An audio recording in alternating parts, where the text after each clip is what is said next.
Eee, Baiklah sebelumnya akan lebih baik apabila kita berkenalan terlebih dahulu. Dimulai dari saya. Nama saya Olivia Sri Andayani sebagai fasilitator di FGD kali ini. Eee, Mahasiswa Ilmu Kesehatan Masyarakat angkatan 2019, lalu ada teman saya, Ade Azahra, Anissa Salfitri, Maria Septiani Maknawijaya, Niken Ade Septiana. Nah, sebelum memasuki tahap berikutnya, kami ingin kenal lebih dekat nih dengan Kak Ivon. Kan kita cuman tahu nama Kak Ivon sama lulusannya gitu, Kak. Kepada Kak Ivon nih, dipersilahkan, Kak. Mhm. Mmm, saya sekarang itu bekerja, di salah satu perusahaan, private company lah. So, basically bergerak di bidang, apa ya, dibilang pulp, juga nggak pulp, tapi kita fokusnya lebih kepada production untuk bahan tekstil, gitu. Namanya Viscose Rayon. Saya lulus dari, Universitas Sriwijaya itu tahun 2017, saya mulai kuliah tahun 2013, jadi sekitar 4 tahun lah kurang lebih di prodi psikologi Fakultas Kedokteran, gitu. Sekarang aktivitas saya lebih banyak, di kegiatan, human resources, jadi HR organization. Jadi lebih kepada, kayak manpower requirement, kemudian juga reward and benefit untuk karyawan, gitu. Kalau di sini kita kenalnya namanya human resource business partner, jadi HRBP seperti itu. Kalau boleh saya tahu nih teman-teman semua, dapat kontak saya dari mana ya? Kami mendapatkan kontak Kak Ivon itu dari, rekan kami, salah satu rekan kami yaitu Maria. Nah, Maria ini mendapatkan kontak Kakak itu dari, eee, list nama-nama, mmm, lulusan atau alumni dari Unsri, Kak, gitu. Jadi Mhm, kemarin itu langsung dihubungin soalnya kami jujur masih ada kayak kesulitan untuk mencari narasumber ahli kunci untuk topik kami. mhm, Karena kalau untuk ke dokter itu pasti, perlu biaya dan juga ada kayak proposal gitu, Kak. Nah, untuk untuk menyingkat waktu jadi kami, memfokuskan pada alumni mahasiswa ataupun lulusan mahasiswa psikologi gitu, Kak. mmm. Oke. So, basically saya juga merasa sebenarnya seneng sih karena dikasih kesempatan untuk sharing, tapi kemarin saya udah sampaikan ke Maria, tapi apa yang saya sharing ini adalah based on apa yang saya pelajari di kampus. Karena kita yang lulus daripada, prodi psikologi S1, itu kita adalah ilmuwan psikologi, jadi bukan praktisi atau psikolog yang biasa dikenal sama banyak khalayak. Jadi kita mungkin saya mungkin bisa memberikan gambaran seperti apa treatment-treatment dalam psikologi, tapi itu belum bisa dijadikan acuan karena baiknya acuannya itu memang datang dari mereka yang sudah, mendapatkan sertifikasi untuk praktek psikolog gitu sih. Jadi hari ini mungkin saya akan lebih banyak untuk kayak sharing apa yang udah saya pelajari aja, terus update-update, tentang pengetahuan dari yang banyak kejadian lately gitu. Mungkin itu ya teman-teman sekalian. Iya, Kak. Mhm, Eee Sebelumnya saya ingin meluruskan, niat dari dilakukannya FGD ini. Nah, niat dilakukannya FGD ini yang pertama itu karena ingin, bukan untuk menggurui ataupun, menggurui Kakak, tapi kami itu ingin, eee, belajar dari Kakak gitu. Belajar mengenai apa itu insomnia gitu. Karena kan ada orang-orang yang hanya sebatas tahu saja insomnia. Nah, tidak tahu apa itu kayak, bagaimana cara mencegah insomnia gitu, Kak. Nah, jadi di sini mhm, kami ingin, belajar nih bersama Kakak, karena berhubung Kakak juga ada kayak, menyenggol sedikit mengenai insomnia gitu, Kak. Nah, mmm. eee, baiklah untuk mempersingkat waktu ya, Kak, kita jadi, langsung saja nih, Kak, ya ke sesi tanya jawab gitu, Kak. Oke, boleh silakan. Oke. Perlu saya ingatkan lagi bahwa AFG kali ini akan, pertanyaannya itu bakalan ditanya oleh saya sebagai fasilitator, Kak. Nah, untuk pertanyaan pertama, Kak, langsung. Nah, kami itu kan kemarin udah mewawancarai beberapa narasumber kunci, mahasiswa nih, mahasiswa yang mengalami insomnia dan mahasiswa yang tidak mengalami insomnia. Nah, mereka banyak mengatakan bahwa insomnia itu adalah gangguan tidur, Kak. Nah, untuk Mhm. pandangan dari Kak Ivon nih, selaku, alumni ataupun lulusan dari psikolog, apa sih itu insomnia, Kak? Oke, jadi kalau misalnya kita merefer pada DSM, Diagnosis Static Manual, jadi itu adalah landasan bagi, para, ilmuwan psikologi atau psikolog itu dalam menentukan, kategorisasi daripada mental disorder yang ada. Jadi memang yang namanya insomnia itu adalah bagian daripada salah satu mental disorder yang merupakan sleeping disorder sih biasa kita sebutnya. Gitu. Nah, kita juga belum bisa menentukan bahwa seseorang itu mengalami insomnia hanya karena dia, mengalami gangguan tidur, gitu. Tapi kita harus perjelas, onset-nya. Jadi yang pertama, yang namanya insomnia itu harus yang pertama itu dia kesulitan tidur. Jadi, bukan hanya dia tidurnya larut atau mungkin jam tidurnya berbeda daripada orang lain. Ya bisa saja kalau misalnya, orang normal karena jam kerja sehingga dia tidurnya jamnya berbeda sama yang lain. Yang kita tahu kan ada sistem shifter ya, ada yang memang harus bekerja tengah malam seperti itu. Nah, itu belum bisa kita katakan dia mengalami gangguan tidur walaupun jam tidurnya beda daripada yang lain gitu. Jadi yang pertama, kondisinya itu harus memungkinkan dia bisa tidur, tetapi dianya tidak bisa menginisiasi si tidurnya ini gitu. Kemudian yang kedua, kalaupun dia tertidur, tetapi dia kemudian tidak bisa mempertahankan tidurnya. Katakanlah manusia dalam satu hari itu kan butuh sekitar kalau dewasa ya itu sekitar 6,5 jam gitu dan sedangkan orang yang mengalami gangguan tidur itu dia mungkin hanya tidur 2-3 jam kemudian sudah terbangun, seperti itu dan tidak bisa tidur lagi, seperti itu. Nah, untuk yang kejadian 1, 2 kali, 3 kali, itu belum bisa kita katakan dia mengalami, gangguan tidur atau insomnia, gitu. Tapi kita harus melihat, seberapa sering terjadinya dan kemudian dalam durasi berapa lama. Misalnya yang dikategorikan oleh, dari DSM itu ada yang setidaknya 3 kali dalam 1 minggu dan kemudian itu berlangsung terus-menerus selama 1 bulan.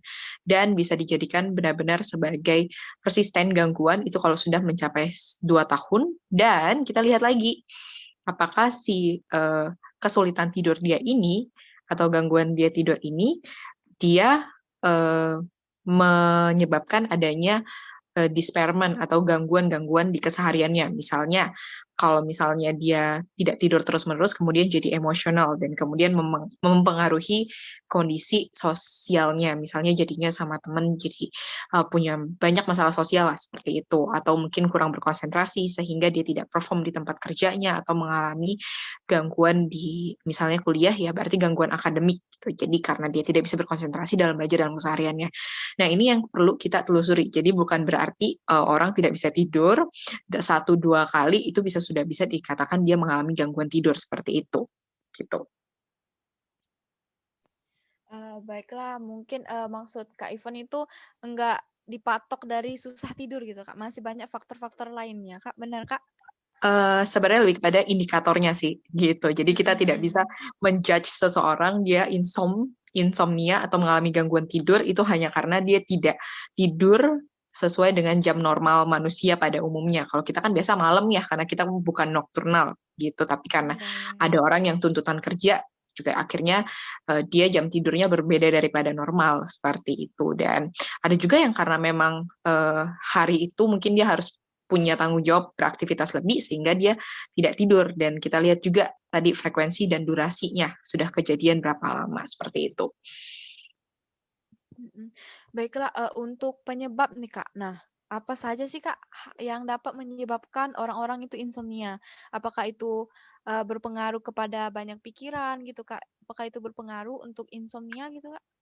Oke, jadi kalau misalnya kita merunut, pada ilmu psikologi, kita itu selalu percaya yang namanya mind and body connection. Jadi, apa yang ada di pikiran itu akan mempengaruhi apa yang ada di tubuh dan apa yang ada di tubuh itu mempengaruhi pikiran, selalu ada hubungannya gitu, itu nggak bisa terputus gitu. Nah, jadi kita selalu juga kenal namanya organik dan non organik ya, mungkin teman-teman juga belajar. Yang namanya organik ini selalu berpengaruh kepada faal, gitu. Jadi yang kita tahu yang namanya tidur itu kan dipengaruhi oleh, bagian otak kita yang namanya hipotalamus kan. Nah, si hipotalamus ini kalau misalnya terganggu, maka bisa jadi tidak hanya tidur saja yang terganggu, tapi juga pola makan dan sebagainya. Contoh, ada kasus itu pertama kali juga mungkin kasus insomnia mulai dibahas, itu di tahun 1915-an. Ada yang namanya, Paul, dia adalah soldier, means, dia adalah prajurit dari Hungaria di Perang Dunia Pertama. Itu dia mengalami tembakan dari soldier, dari prajuritnya Rusia gitu, dan kemudian sejak saat itu dilaporkan dia tidak pernah bisa tidur. Jadi dia tembakannya itu berada di frontal lobe-nya. Jadi setelah si pelurunya diangkat, nah sejak saat itu juga dia tidak tidur dari tahun 1915 sampai dengan 1943 sampai dia meninggal seperti itu. Itu kalau dari segi organik ya, dari segi faal lah gitu. Jadi mungkin saya nggak akan banyak bahas ke sana. Tapi kalau misalnya dari segi mental, itu bisa dipengaruhi oleh anxiety atau bahkan kasus depresi sekaligus gitu. Jadi kalau misalnya dibilang karena adanya banyak pikiran, ya biasanya banyak pikiran itu atau overthinking kan biasanya dialami sama orang-orang yang mengalami anxiety, memang punya mental disorder anxiety seperti itu. Dan memang kalau dari penelitian yang kita baca nih, kalau misalnya kita browsing-browsing itu lebih banyak terjadi pada perempuan, karena balik lagi perempuan juga paling rentan dengan anxiety gitu, dan kasus lebih lanjut itu menyebabkan sampai ke depresi seperti itu. Lalu Kak, ngebahas tentang penyebab nih. Nah, apakah kebiasaan di siang hari, apakah dapat menyebabkan, insomnia di malam hari gitu, Kak? Apakah Oke. berpengaruh, Kak?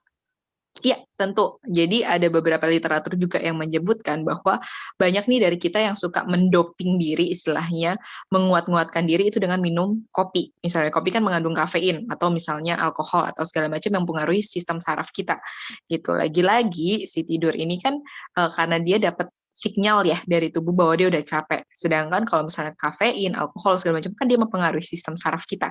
Jadi ya jelas saat si sistem saraf ini sudah tidak berfungsi dengan baik sehingga dia bisa jadi salah tangkap sinyal gitu, yang harusnya tubuhnya udah bilang capek dia malah tidak capek. Itu satu. Mungkin dari kita bilang itu lifestyle lah ya, pola makan. Kemudian yang kedua, kita itu punya tubuh kita itu punya yang namanya jam biologis tubuh gitu. Nanti bisa mungkin bisa dibaca-baca gitu. Jadi tubuh kita itu sudah sedemikian rupa diatur bahwa misalnya saya biasa tidur jam 9, ya udah otomatis akan jam 9 itu saya udah merasa mulai ngantuk karena udah jam tidurnya seperti itu. Atau misalnya jam 12 siang saya lapar gitu. Ya udah, itu udah ada jam biologisnya. Nah, jadi ini sangat mungkin terjadi adalah bagi orang-orang yang jam tidurnya terus berubah-ubah atau tidak konsisten gitu. Misal hari ini saya tidur jam biasanya saya tidur jam 9, tiba-tiba saya tidur jam 12 terus, ya udah akan berubah tidur jam 12 terus. Ini biasanya juga terjadi pada mereka yang pola kerjanya itu shifter. Misalnya hari ini masuk malam, besok masuk pagi. Nah, mereka butuh yang namanya penyesuaian gitu. Jadi benar banget kalau misalnya ada pola perilaku yang mempengaruhi nggak, ya mempengaruhi sih, gitu. Nah, tadi ngebahas, menyinggung sedikit tentang anxiety, Kak. Nah, tadi Kakak bilang bahwa anxiety itu, lebih rentan terjadi pada perempuan. Nah, dalam kasus insomnia, Kak, nah apakah dengan adanya anxiety itu lebih, eee, ber lebih perempuan yang mengalami gitu, apakah untuk insomnia itu menyatakan bahwa, insomnia itu paling banyak dialami oleh perempuan, Kak? Maksudnya Yaps, siapa betul. nah, Oke, jadi faktor resikonya kalau tadi saya baca dari research dari Stanford dan beberapa research lainnya juga yang mendukung, ya memang banyakan yang bilang bahwa perempuan itu punya resiko 40-50% lebih daripada laki-laki seperti itu. Jadi insomnia itu case-nya lebih banyak ditemukan di perempuan seperti itu. Tapi ya bukan berarti seluruh perempuan seperti itu ya gitu, karena kan yang namanya ketahanan mental setiap orang berbeda-beda ya gitu.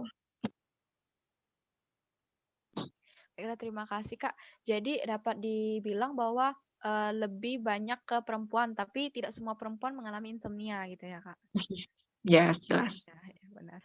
Lalu, mengingat, masalah masa pandemi nih, Kak, masalah pandemi COVID-19.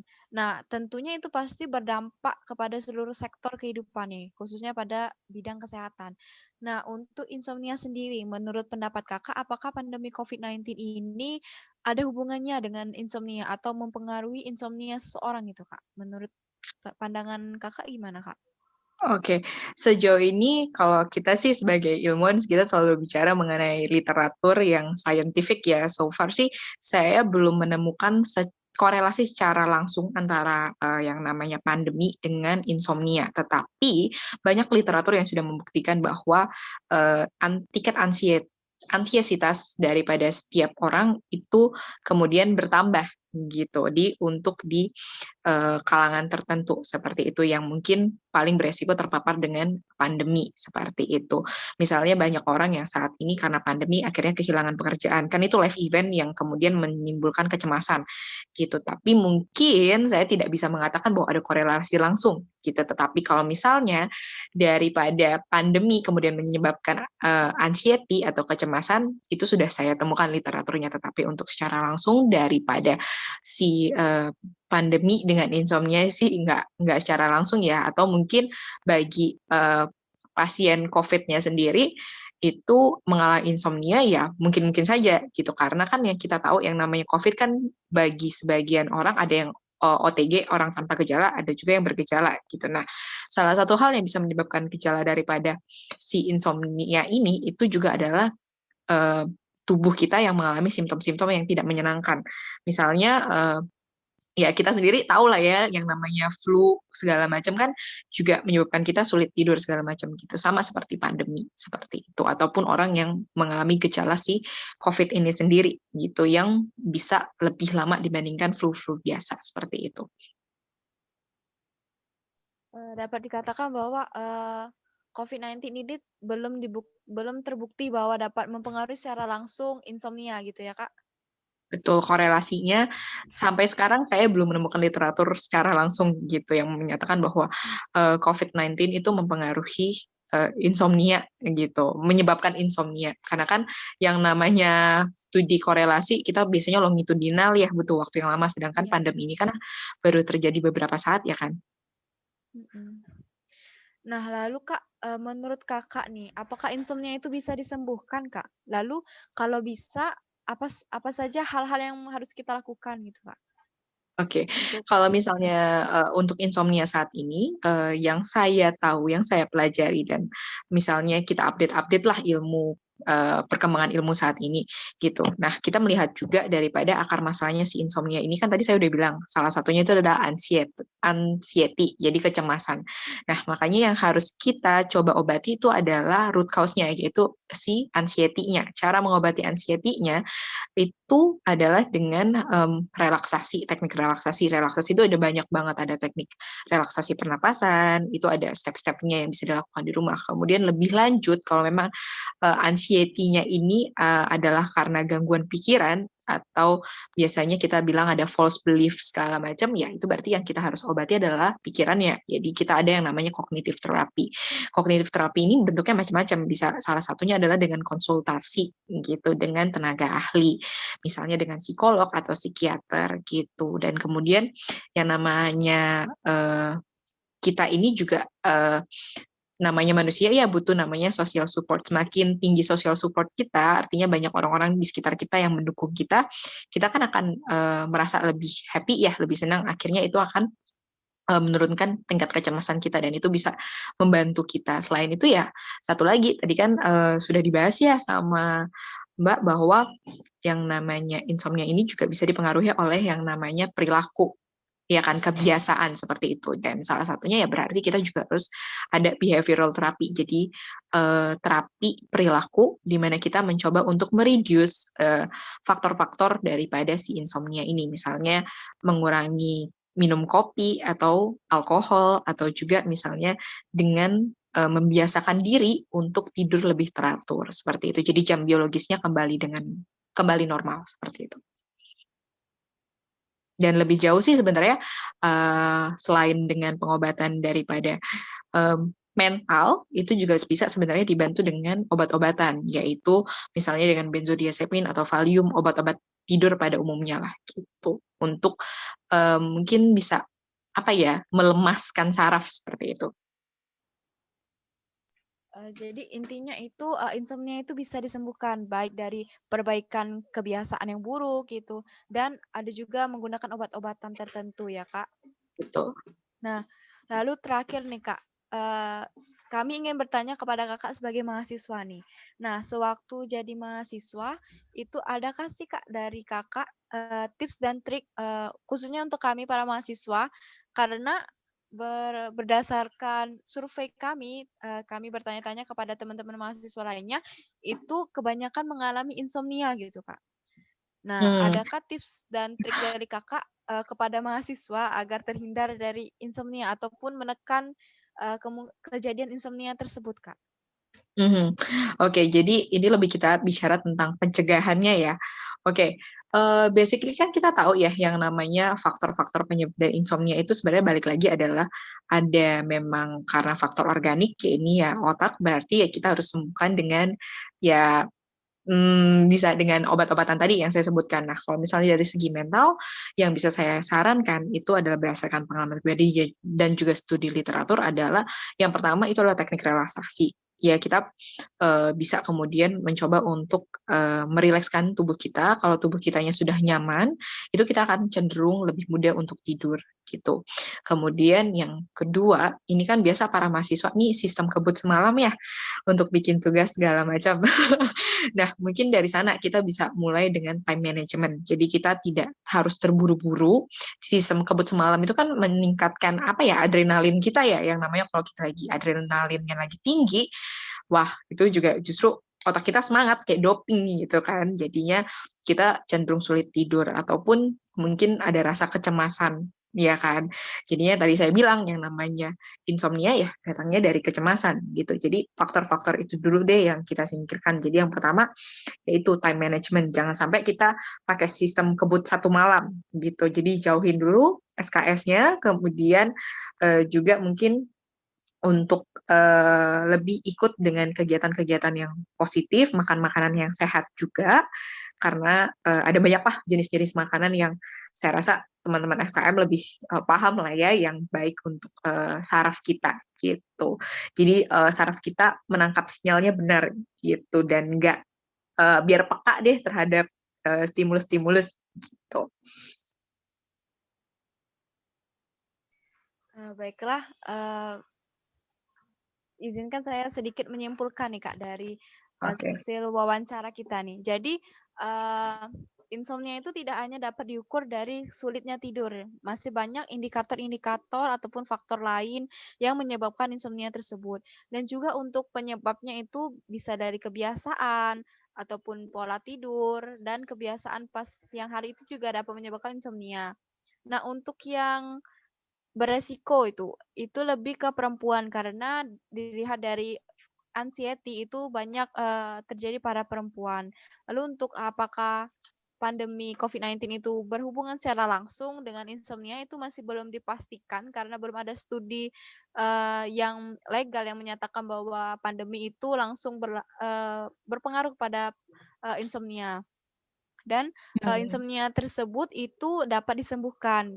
Ada 2 yaitu yang pertama dengan kebiasaan, memperbaiki kebiasaan dan yang kedua itu, dengan obat-obatan. Dan Selain ada dengan obat-obatan, tadi saya juga ada note bahwa kita juga bisa memperbaikinya dengan kognitif terapi, gitu. iya, dengan kognitif terapi ya, Kak. Nah Mhm. lalu, untuk tips dan trik itu lebih ke, jangan untuk mahasiswa nih, Kak, jangan ke bikin tugas itu jangan mau mepet-mepet waktu gitu ya, Kak. Kalau Betul bisa itu ngerjakan tugasnya itu dicicil gitu. Juga, betul. jangan terlalu banyak overthinking kalau dari yang Kakak bilang yang hormon Mhm. adrenalin gitu ya, Kak, heeh. Nah, Nah, menurut saya eee lebih kepada gini sih, lebih kepada time management, Mbak. Jadi, mhm. selama time management kita benar, artinya dalam mengerjakan sesuatu kita tahu timeline-nya, kira-kira saya mampunya kerjain ini berapa lama, dan kemudian prioritaskan mana dari tugas yang paling urgent, gitu. Nah, itu dulu sih menurut saya. Iya, baiklah, Mungkin cukup ya, Kak, karena memang kami ingin, tidak mau lama-lama gitu, takutnya Kakak juga terlalu bosen ataupun ada kerjaan lain gitu ya, Kak. Oke. Iya, takutnya Kakak lagi sibuk. Jadi, sebelumnya, sebelum menutup dari, eee, wawancara kali ini atau SJD kali ini, kami ingin mendokumentasi nih, Kak, pertemuan kita pada malam hari ini. Nah, sesi dokumentasi ini akan dipimpin oleh rekan saya yaitu Adik Azahra. Dipersilahkan kepada Adik Azahra. Baik, saya hitung ya. 1, 2, 3. Sekali lagi. 1, 2, 3. Nah, saya kembalikan ke Olive.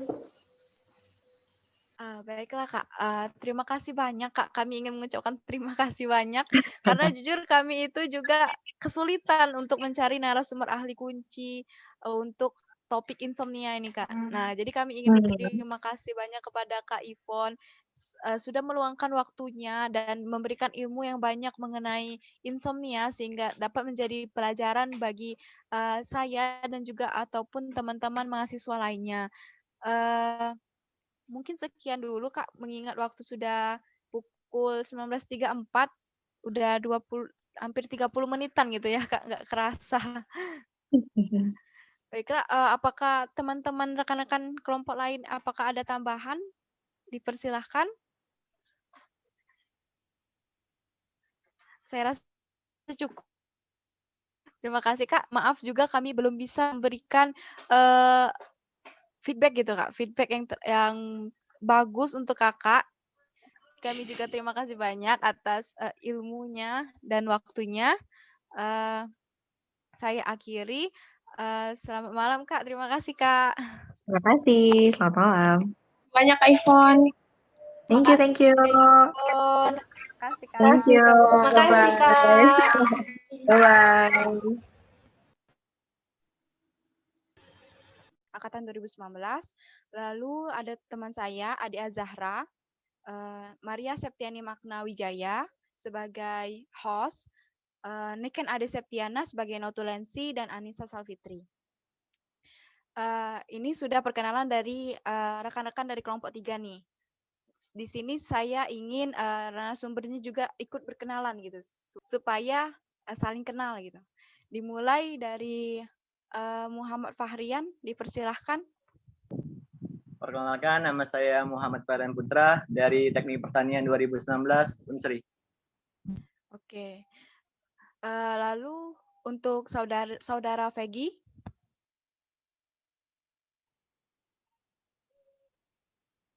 Perkenalkan, saya Pegi Pujanto dari Teknik Elektro 2019 dari Politeknik Negeri Sriwijaya.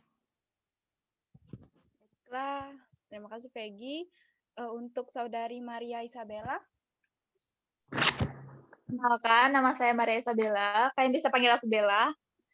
Dari Universitas Teknologi Jakarta, jurusan Psikologi. Oke, hai Bella. Lalu untuk Okta, dipersilahkan. Baiklah, nama saya Okta Priantona BS dari Teknik Pertanian 2019 Unsri. Baiklah, untuk saudari Diah Ayu. Baik, Tasari dari Universitas Sriwijaya, jurusan Farmasi, Fakultas MIPA. Oke, dipersilahkan. Assalamualaikum, perkenalkan nama saya Muhammad Rifki Dwi Satria, Teknik Mesin dari Politeknik Negeri Sriwijaya. Baiklah, lanjut ke Muhammad saudara Rizky. Baik, sebelumnya terima kasih atas kesempatannya. Perkenalkan, nama saya Rizky Alfaredi dari jurusan Teknik Kimia Universitas Sriwijaya Angkatan 2019. Terima kasih. Baiklah, perkenalan sudah nih dari rekan-rekan dari kelompok 3 dan juga para narasumber. Sebelumnya saya ingin berterima kasih kepada para narasumber yang sudah meluangkan waktunya untuk bersedia menjadi narasumber dan turut menyukseskan tugas FGD kami dalam mata kuliah metodologi penelitian. Baiklah, untuk menyingkat waktu, kita langsung ke pertanyaan-pertanyaan yang akan diberikan kepada narasumber. Pertanyaan pertama yaitu, menurut pendapat Anda, apa sih itu insomnia gitu? Dimulai dari Muhammad Fahrian. Dipersilahkan. Ya, kalau menurut saya sih insomnia itu sulit untuk tidur aja. Terima kasih Muhammad Fahrian. Lanjut ke saudari Bella. Kalau menurut aku sendiri, insomnia itu gangguan tidur yang bisa menyebabkan stres sih kalau levelnya udah tinggi. Udah. Baiklah, terima kasih Bella atas pendapatnya. Lanjut ke Okta. Baiklah, kalau menurut saya insomnia itu adalah susah tidur yang nyenyak lah istilahnya. Cukup saudara Okta? Ya cukup itu aja. Baiklah ke saudari Dia.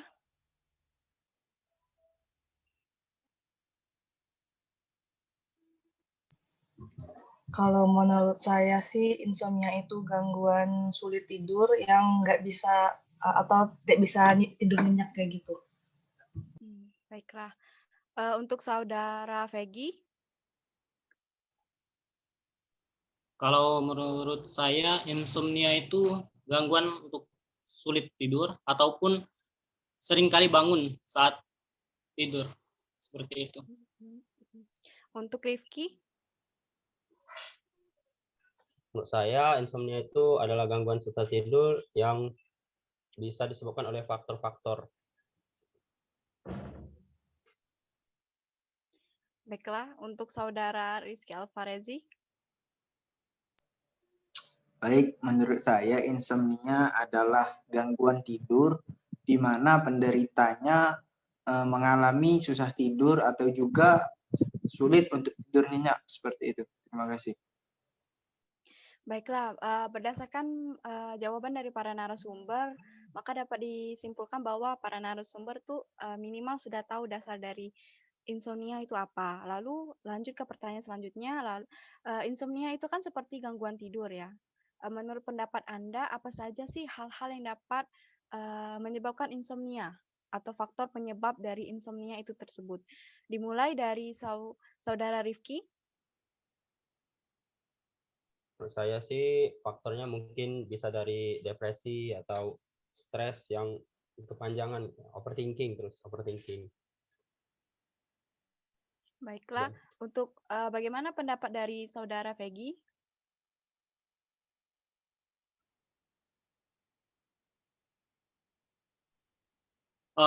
Kalau menurut saya sih penyebabnya itu karena ada perasaan cemas atau was-was terhadap sesuatu yang belum dikerjakan ataupun terhadap seperti di luar rumah seperti itu, ada maling atau apapun itu.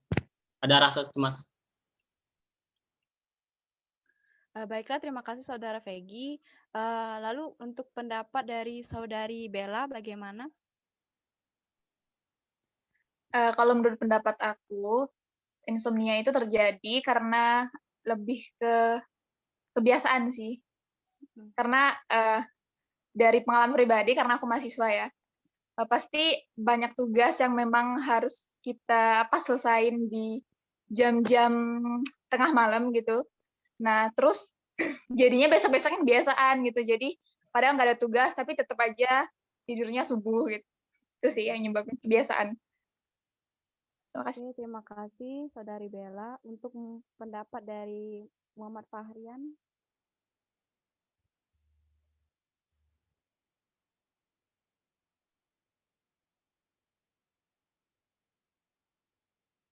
Sekali lagi, untuk pendapat dari Muhammad Fahrian, bagaimana apa saja sih faktor-faktor yang menyebabkan insomnia?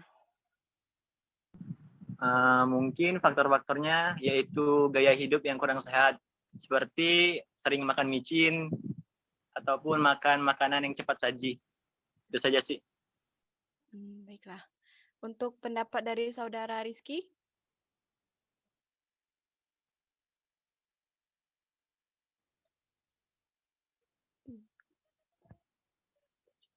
Maaf, Saudara Rifki.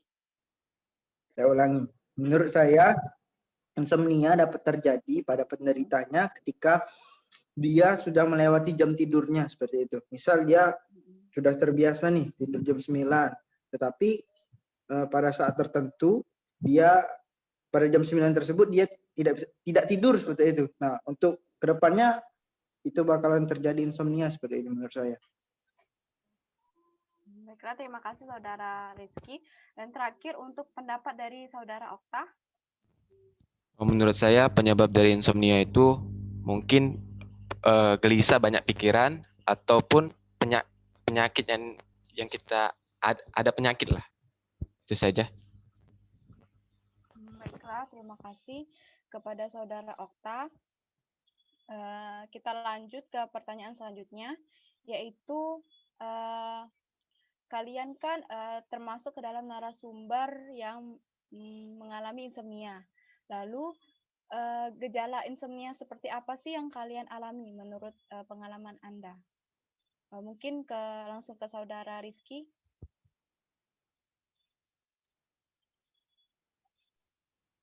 Oke, mungkin gejala insomnia yang sudah saya alami adalah gelisah.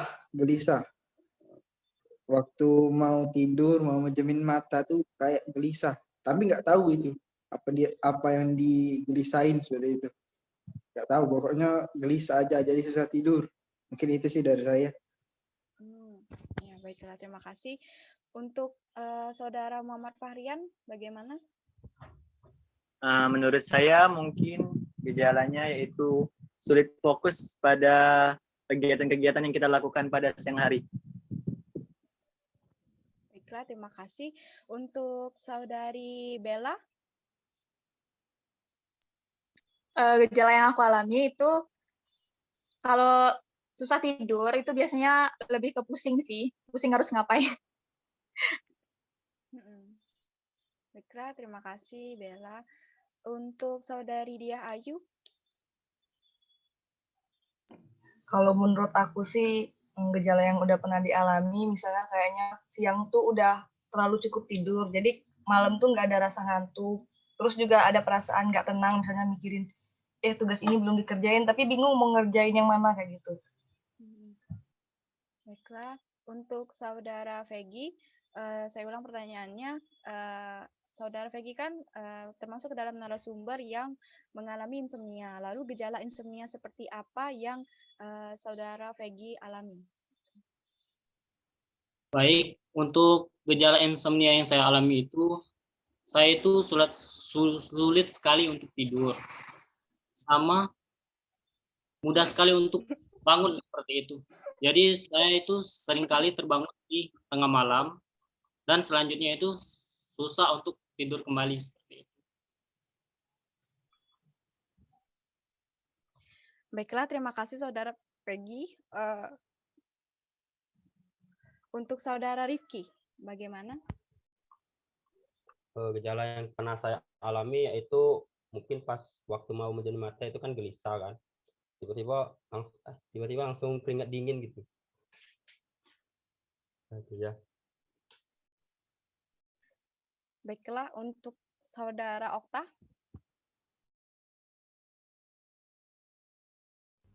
Maaf, ulangi pertanyaan tadi. Saya tadi nge-lag. Oke. Untuk Saudara Okta, saya ulangi pertanyaannya.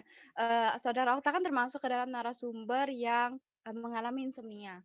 Lalu gejala apa saja sih yang Saudara Okta rasakan karena Saudara Okta mengalami insomnia kan?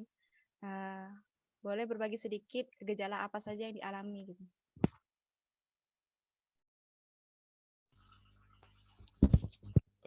Gejala yang saya alami itu mungkin sering lelah, ngantuk di siang hari, dan gagal fokus. Terima kasih. Itu saja. Baiklah, terima kasih kepada Saudara Okta. Kita lanjut ke pertanyaan selanjutnya. Insomnia ini kan menyebabkan kita jadi lelah, seperti apa yang dikatakan Saudara Okta tadi, dan bikin gampang stres. Sedangkan sekarang ini lagi pandemi COVID-19 nih. Nah, itu dapat menyerang ke orang yang lagi stres karena imunitas tubuh seseorang itu menurun. Lalu apa sih solusi yang kalian lakuin agar insomnia yang kalian alami ini nggak bikin kalian stres berlebih dan nggak mudah terserang COVID-19? Terima kasih. Mungkin dimulai dari Saudari Bella. Mungkin dari aku nggak punya solusi sih, karena aku nggak buat insomnia aku tuh jadi stres. Dan itu aja sih. Bisa dikatakan insomnia dari Saudari Bella itu tidak menyebabkan stres yang berlebih gitu ya?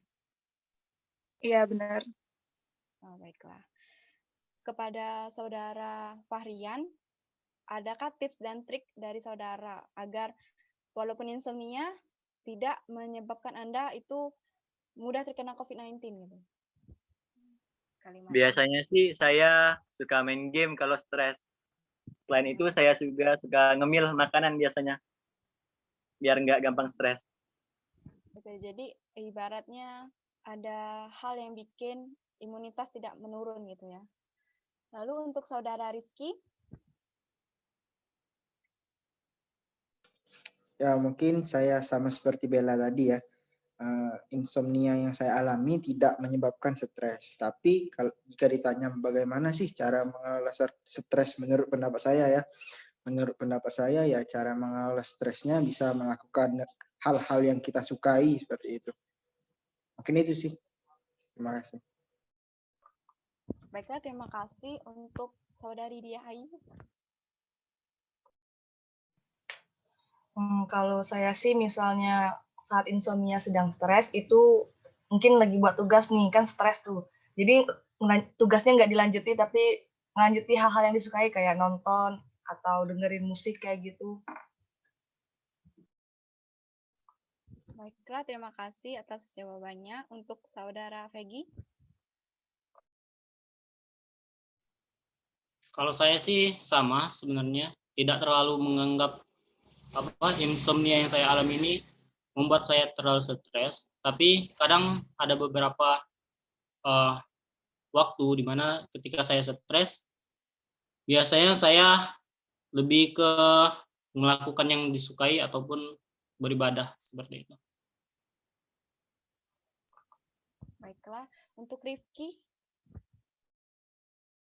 Kalau menurut saya sih insomnia ini tidak membuat saya stres ya. Jadi kalau misalnya saya melakukan hal-hal apa yang saya sukai, misalnya nge-games atau olahraga kan, dan juga banyakin minum air putih.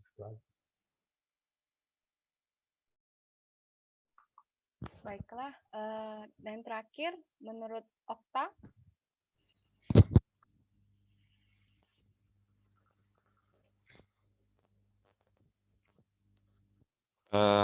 Kalau menurut saya sih insomnia saya itu tidak mengganggu kesehatan saya, dan cara mengatasi stres itu mungkin jangan banyak pikiran, banyak makan, dan banyak-banyak main game sih ya, hal-hal yang disukain lah ibarat. Terima kasih. Baiklah, terima kasih Saudara Okta. Lalu lanjut ke pertanyaan selanjutnya, yaitu menurut pendapat Anda, bagaimana? Apakah insomnia ini bisa dihilangkan dari orang? Apakah insomnia ini bisa dihilangkan atau dikurangi?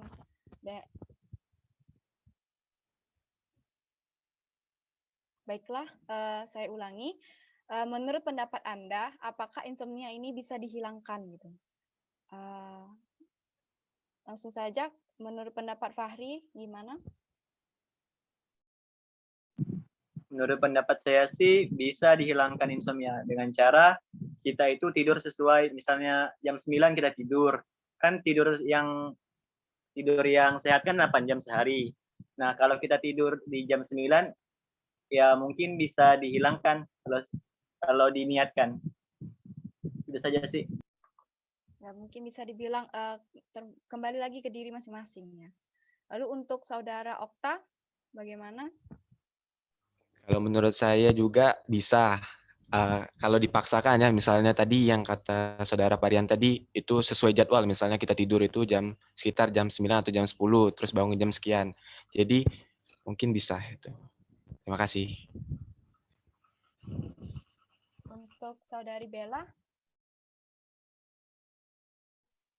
Menurut aku sendiri juga insomnia itu bisa dihilangkan dengan cara mengubah kebiasaan kita gitu. Jadi mulai dari kalau emang nggak bisa dihilangin, itu bisa pada malam hari itu bisa melakukan relaksasi dan pokoknya semacam itu. baiklah untuk saudara Rizky.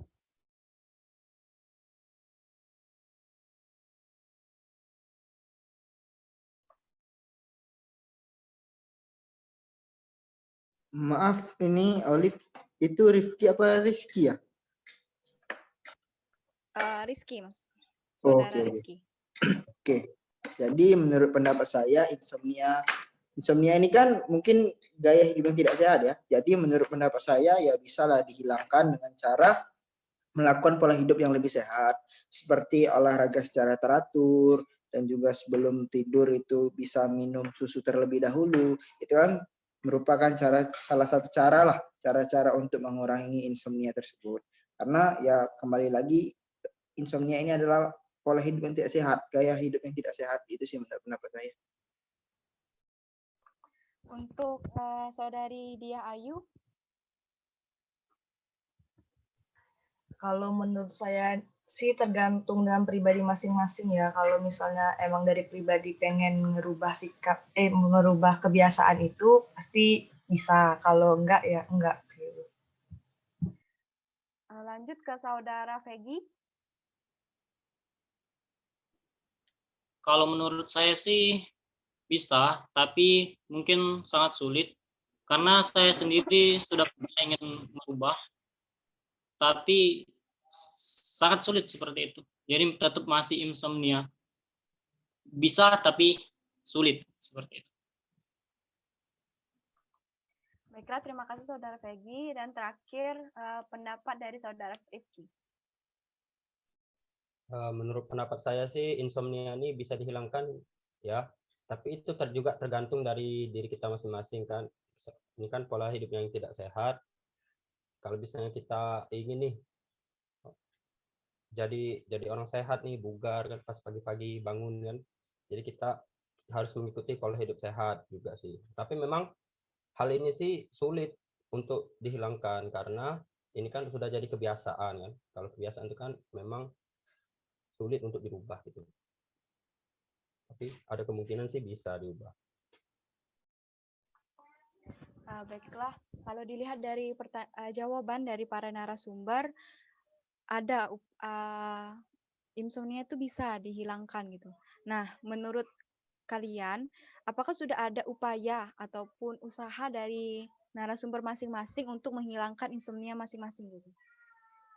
Adakah atau tidak gitu? Menurut dari saudari Bella? Kalau menurut aku pribadi, usaha yang aku lakuin itu kalau nggak bisa tidur biasanya lebih ke buka YouTube, terus dengerin lagu-lagu yang bisa dijadikan relaksasi sebelum tidur. Itu sih biasanya. Baiklah. Lanjut ke Muhammad Fahrian.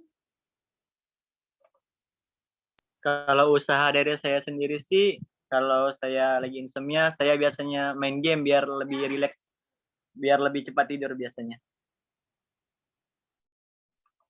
Baiklah, untuk saudara Rizky.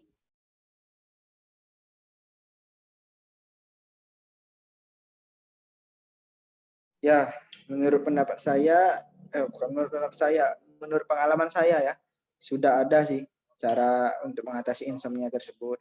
Nah, kalau saya sih dengan cara melelahkan badan waktu di siang hari seperti itu.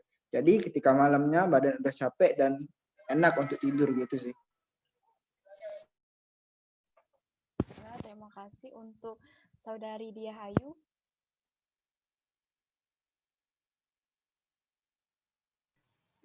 Kalau aku sih biasanya kalau misalnya untuk mengatasi insomnia itu kayak nonton yang udah aku tonton berulang-ulang. Jadi kan cepet bosen. Kalau bosen kan pasti udah ngantuk. Jadi kayak gitu.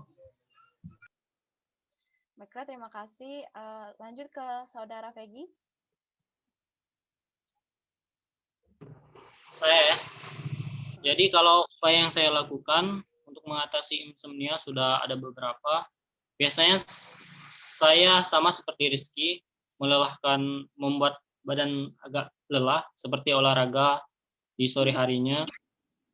Ataupun pernah dengar-dengar katanya minum susu juga bisa buat tidur, tapi tidak terlalu ngefek kalau ke saya pribadi. Baiklah, lanjut ke Rifki. Ya, menurut saya dari pengalaman pribadi saya, menurut saya ada sih cara-caranya tuh. Misal ya yang benar yang dikatai Rizky tadi, itu melelahkan badan pada saat siang hari ya. Jadi kan kalau misalnya kita sudah lelah itu kan biasanya pas malam-malamnya itu ngantuk. Jadi nggak kepikir lagi untuk tidur malam gitu.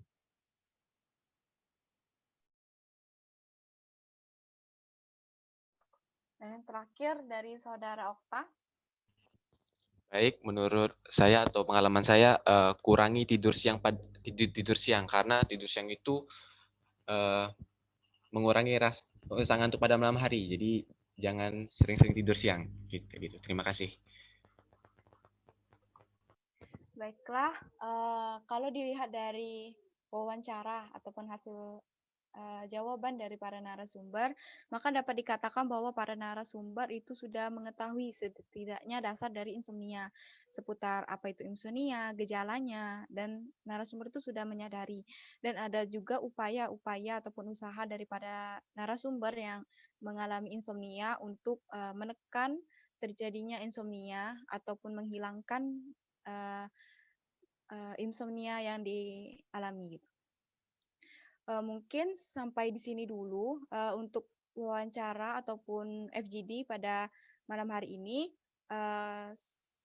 Sekali lagi saya ucapkan terima kasih banyak kepada para narasumber yang telah menyediakan waktunya untuk ikut menyukseskan tugas kami. Dan saya mohon maaf apabila ada kekurangan dalam FGD ini. Dan saya sadar masih banyak sekali kekurangan dalam FGD ini. Dan kepada Allah saya mohon ampun. Wassalamualaikum warahmatullahi wabarakatuh. Waalaikumsalam warahmatullahi wabarakatuh. Terakhir saya harap setelah lepas dari FGD ini, hubungan dari para rekan-rekan dari kelompok 3 maupun narasumber itu tetap terjalin. Jadi tidak hanya terpaku pada FGD kali ini saja. Terakhir saya ucapkan terima kasih. Mungkin ada teman-teman dari rekan-rekan dari kelompok 3 ingin menyampaikan sesuatu.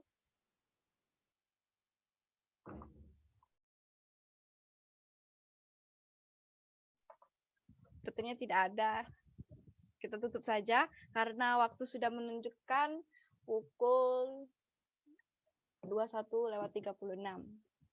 Jadi saya harap para narasumber yang sudah melakukan upaya-upaya untuk menekankan terjadinya insomnia itu dapat sukses. Jadi insomnianya hilang gitu. Saya harap tercapai. Terima kasih. Diharapkan kepada para narasumber untuk membuka kamera atau on cam sebentar untuk dokumentasi. Jikalau ada kendala ataupun halangan, tidak apa-apa. Anissa Safitri.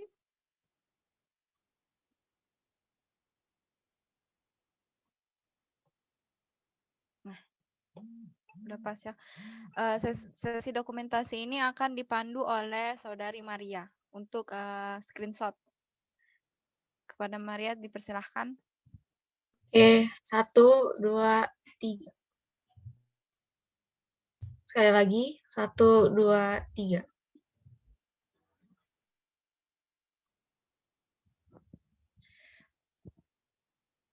Sudah, sesi dokumentasi sudah selesai. Baiklah, kita lanjut ke pembukaan. Jadi di sini saya akan menjelaskan sebagai fasilitator tujuan dilakukannya FGD atau Focus Group Discussion ini. Tujuan dari FGD ini bukan untuk menggurui ataupun untuk mengubah pola pikir para teman-teman narasumber di sini mengenai insomnia. Tujuan kami melakukan FGD ini untuk malah sebaliknya untuk belajar kepada narasumber mengenai pengetahuan-pengetahuan dasar mengenai insomnia dan sebagainya. Maka dari itu kami ingin meminta bantuan kepada teman-teman sekalian untuk menjadi narasumber kunci pada FGD kali ini yang bertemakan insomnia sebagai tugas mata kuliah metodologi penelitian.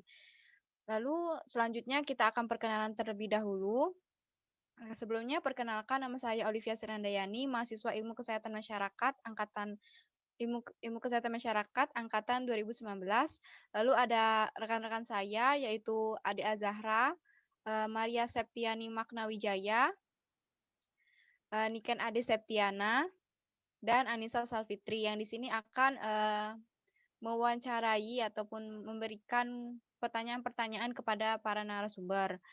Lalu di sini kami ingin adanya feedback gitu. Jadi diharapkan untuk para narasumber juga untuk memperkenalkan diri terlebih dahulu.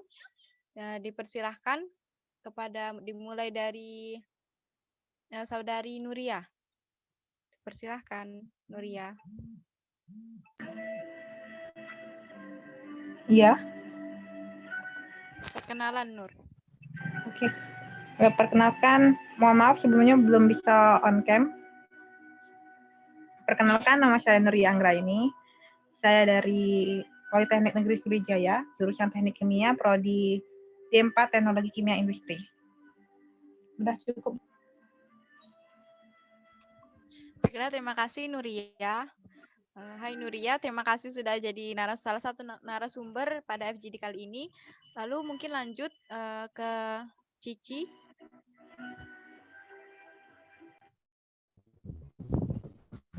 Halo, kedengaran nggak suaranya? Agak putus-putus. Lagi jelek sinyalnya. Iya, tidak apa-apa sih. Coba Tapi dulu. masuk ya suaranya. Jadi, iya.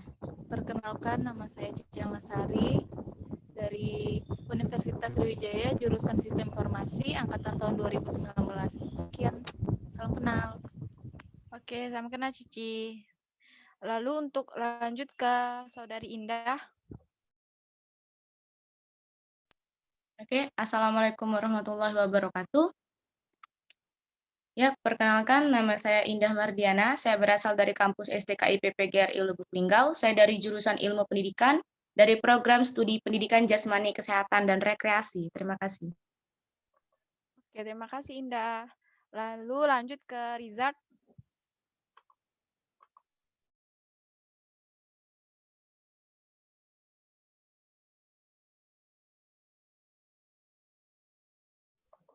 Kepada Saudara Rizard, boleh untuk perkenalan terlebih dahulu.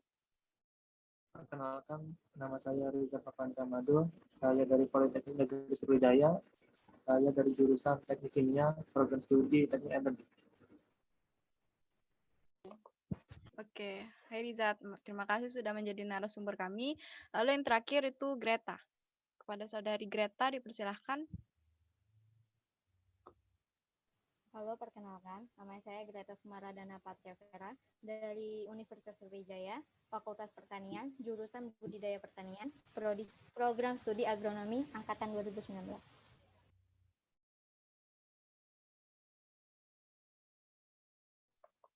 Oke, hai Greta. Lalu ini sudah perkenalan dan sudah tahu namanya masing-masing. Ada Indah, Greta, Rizard, Cici, dan juga Nuria. Selanjutnya kita langsung saja untuk mempersingkat waktu kepada untuk sesi tanya jawab ataupun wawancara. Nah, di sini sesi wawancara ini akan dipandu oleh fasilitator yaitu saya, Olivia Sirandayani. Jadi sistemnya di sini nanti saya akan memberikan pertanyaan dasar mengenai insomnia. diharapkan para narasumber untuk memberikan jawaban yang memang sesuai dengan pengetahuan Anda. Jadi kalau memang nggak tahu ya nggak tahu gitu. Jadi jawab yang memang seadanya gitu. Jadi dimohon untuk adanya transparansi dari narasumber. Lalu langsung ke pertanyaan. Pertanyaan pertama ini kita sudah tidak asing lagi dengan insomnia ya. Lalu menurut pendapat teman-teman nih, insomnia itu penyakit seperti apa sih? Mungkin bisa dimulai dari Saudari Cici. Oke, baiklah. Kalau menurut sepengetahuan saya, insomnia itu adalah di mana ketika seseorang itu jam tidurnya tidak teratur. Dan ketika di malam hari mereka merasakan kesulitan untuk tidur. Jadi lebih banyak bergadang di malam harinya. Dan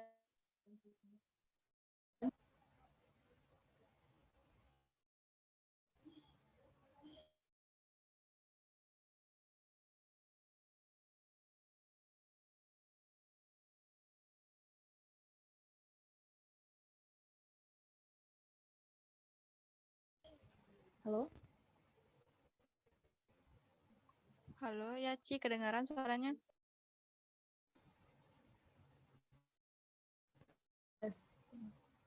Tadi masuk ada suaranya?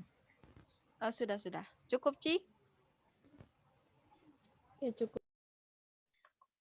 Oke. Lalu saya ingin mendengar pendapat dari Saudari Indah mengenai apa itu penyakit insomnia. Pada Saudari Indah dipersilahkan. Oke, terima kasih. Pertanyaan yang cukup menarik ya. Menurut pendapat saya, insomnia itu sebuah gangguan tidur yang mengakibatkan seseorang untuk sulit tidur di malam harinya. Terima kasih. Oke, mungkin lanjut ke Nuriyah. Bagaimana pendapat Nuriyah mengenai insomnia? Oke, baiklah. Menurut saya, insomnia itu bukan suatu penyakit, tapi suatu gejala yang menyebabkan seseorang itu susah tidur. Udah, itu aja. Terima kasih. Oke, baiklah. Lalu lanjut ke Saudara Rizat. Menurut saya, insomnia adalah penyakit yang menyebabkan seseorang sulit tidur. Terima kasih. Baiklah, dan yang terakhir, bagaimana pendapat Saudari Greta mengenai insomnia?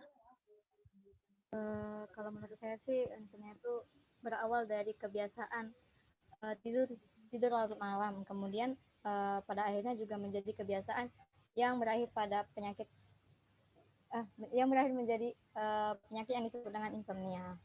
Jadi awalnya tuh kebiasaan tidurnya tuh larut malam kayak gitu. Baiklah. Di sini teman-teman rata-rata sudah mengetahui apa itu insomnia. Setidaknya tahu dari dasarnya lah ya. Lalu yang untuk pertanyaan selanjutnya itu bagaimana pendapat Anda mengenai siapa saja sih yang beresiko untuk terkena insomnia? Jadi ada siapa-siapa saja yang beresiko untuk terkena insomnia? Mungkin dimulai dari Saudara Rizat. Menurut saya, orang-orang yang beresiko itu yang pertama mahasiswa, dan yang kedua orang-orang yang bekerja yang biasanya bekerja di malam hari seperti shift malam dan lain-lain. Nanti cukup. Baiklah, terima kasih Saudara Rizat. Lalu bagaimana pendapat dari Saudari Cici?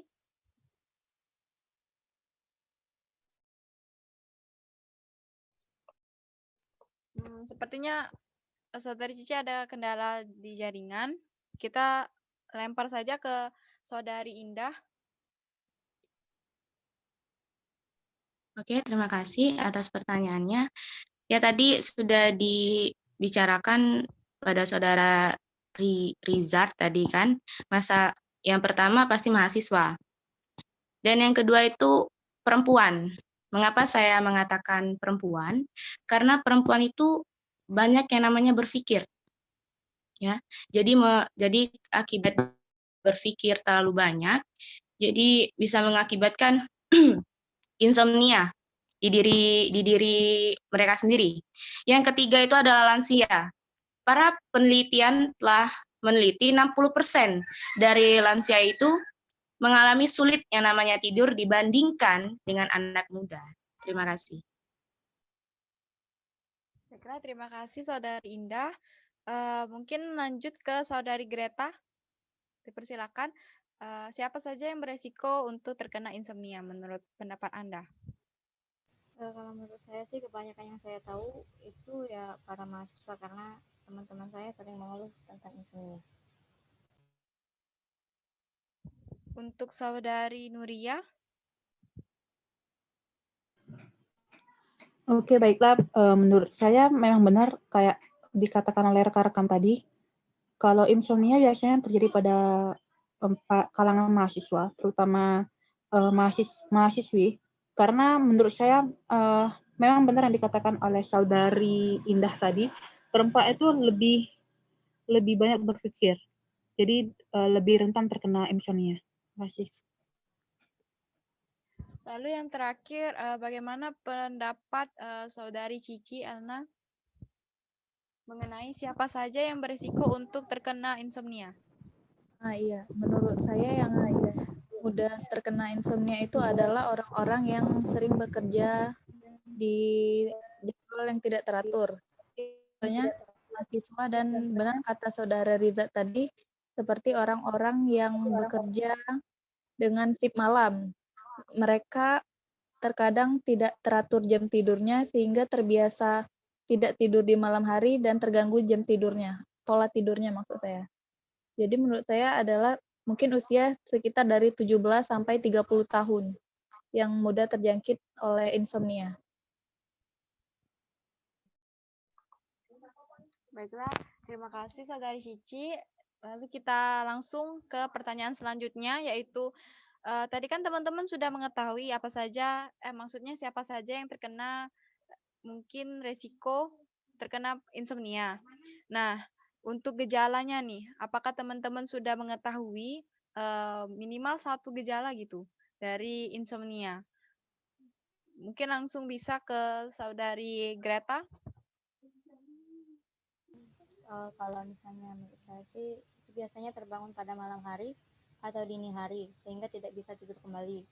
Kemudian cepat merasa lelah, emosional, sulit berkonsentrasi, dan tidak bisa melakukan aktivitas secara baik pada pagi atau siang hari.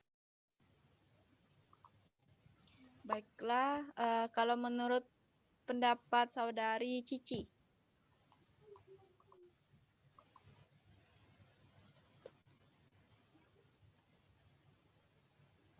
Tidur yang kedua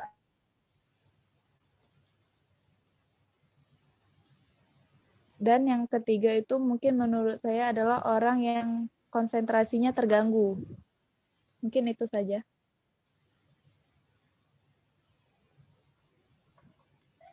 Sebenarnya maaf Saudari Cici, boleh diulang jawaban yang pertama dan kedua. Soalnya yang tadi tuh yang baru terdengar itu jawaban yang ketiga gitu. Iya. Jadi saya ulangi, maaf karena sinyal saya tidak stabil. Iya, iya. Pertama itu menurut saya orang yang memiliki gejala yang pertama adalah orang yang memiliki kesulitan tidur di malam hari. Yang kedua adalah orang yang emosionalnya tinggi dan mudah berubah-ubah. Serta yang ketiga tadi orang yang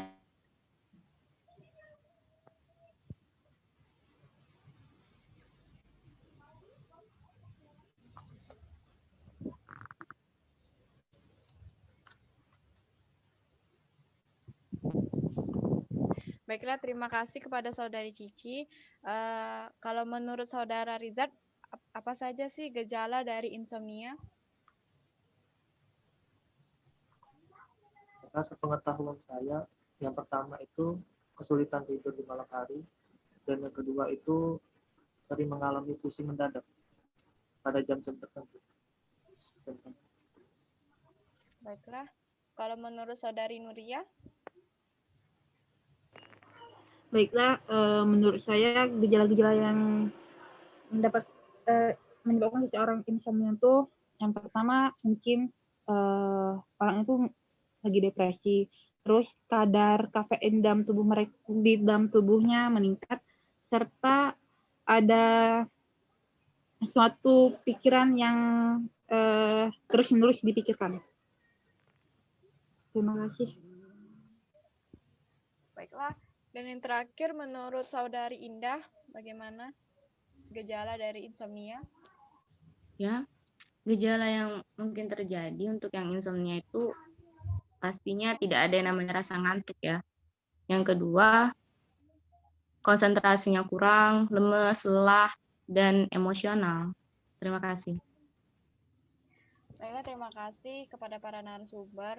Tadi sudah membahas mengenai gejala dari insomnia. Lalu, saya ingin bertanya bagaimana pendapat teman-teman sekalian mengenai olahraga dapat menurunkan insomnia. Apakah benar-benar olahraga itu dapat menurunkan insomnia seseorang atau tidak? Bagaimana pendapat dari para narasumber, dimulai dari Saudara Rizal?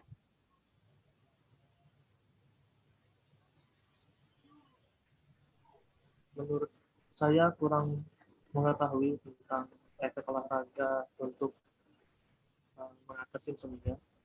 Cuman menurut saya pribadi, saya rasa olahraga itu adalah sesuatu hal yang dapat menyehatkan tubuh, membugarkan tubuh. Jadi kemungkinan besar dapat memperbaiki pola tidur. Mungkin itu saja.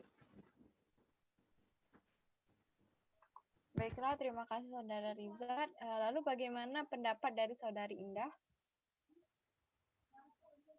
Oke, terima kasih. Menurut saya jelas, olahraga dapat menurunkan insomnia. Mengapa saya bicara jelas? Karena di sini ya, kita membahas dulu, olahraga itu apa ya? Olahraga itu kan untuk menjaga daya tahan tubuh kita, menjaga kesehatan kita. Olahraga itu kan adalah suatu kegiatan yang sehat.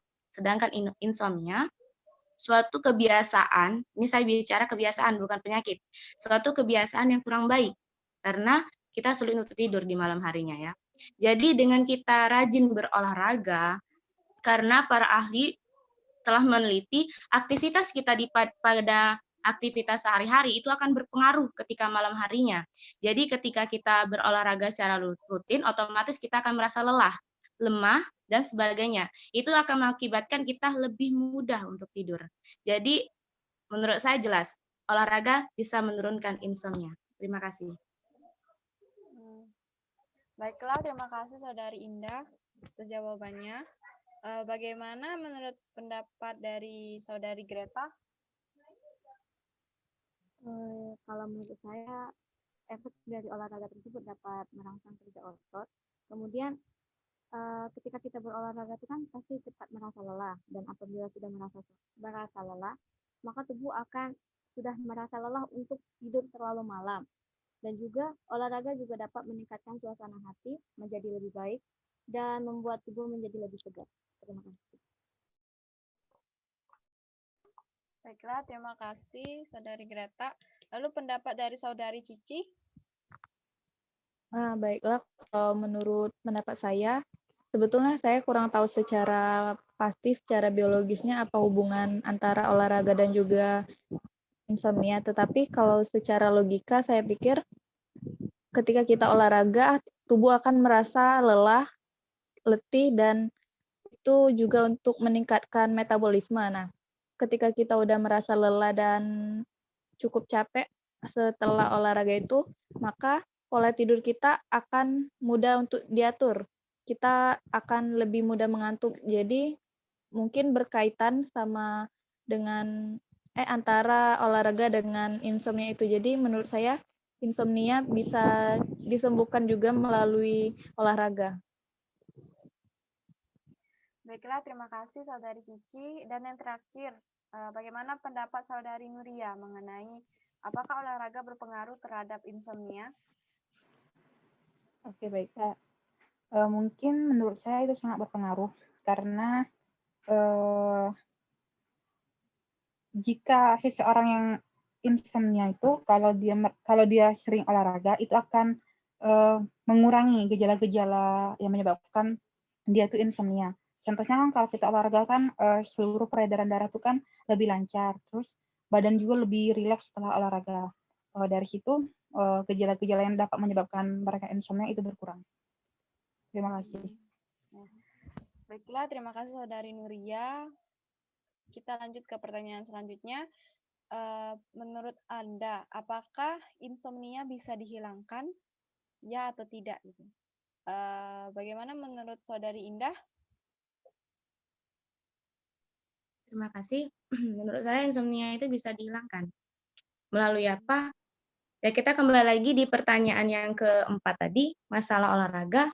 Kita bisa menghilangkannya dengan cara rutin berolahraga, misalnya dalam 1 minggu itu 3 kali dan dalam waktu 30 menit secara rutin.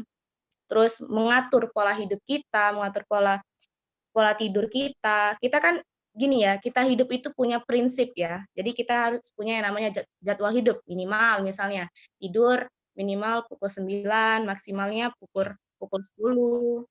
Jadi kan kita bangunnya pagi, jadi kita nggak ada yang namanya konsentrasi, lemas dan segala macam. Jadi pola hidup dan hidup sehat serta olahraga yang rutin itu insya Allah dapat menghilangkan yang namanya insomnia. Terima kasih. Baiklah, terima kasih Saudari Indah. Kalau menurut Saudari Greta, bagaimana? Kalau menurut saya ya bisa dihilangkan karena kan dari awal tadi kan menurut saya insomnia itu kan merupakan kegiatan rutin yang kita lakukan yang menyebabkan kita menjadi sulit tidur di malam hari.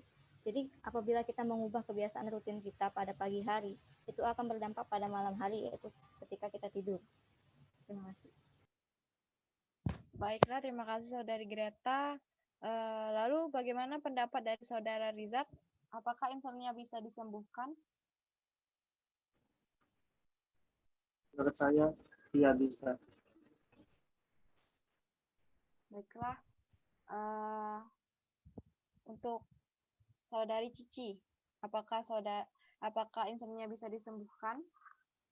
Ya, menurut saya juga insomnia dapat disembuhkan dengan mengubah pola hidup, pola tidur, dan pola makan. Ya. Baiklah. Dan yang terakhir untuk pendapat dari Saudari Nuria, apakah insomnia bisa disembuhkan? Bagi saya iya, dengan cara memperbaiki segala aspek dalam pola hidup. Terima kasih. Baiklah, para narasumber sudah menjawab pertanyaan mengenai apakah bisa insomnia itu disembuhkan atau dihilangkan gitu. Dan rata-rata para narasumber sudah mengetahui mengenai bagaimana cara untuk menghilangkannya. Lalu kita berlanjut ke pertanyaan terakhir. Menurut pendapat Anda, apakah ada hubungan antara COVID-19 dengan insomnia, khususnya untuk para mahasiswa? Kita mulai saja. Menurut pendapat Saudari Cici, apakah ada hubungannya antara COVID-19 dan insomnia, khususnya pada para mahasiswa? Kalau menurut pendapat saya, tentunya sangat ada hubungan antara insomnia dengan pandemi COVID-19. Karena di masa pandemi ini kita kan menjalani kuliah itu secara online. Segala aktivitas kita dilakukan secara online. Jadi semakin padat, semakin banyak jadwal yang bertumburan secara online itu di kehidupan kita sehari-hari ini, maka semakin banyak juga jadwal kita di depan laptop itu untuk mengerjakan tugas atau menonton film atau ada webinar online, kita semakin banyak menggunakan alat elektronik. Nah, dengan itu saya pikir alat elektronik ini membuat kita kecanduan untuk menggunakannya.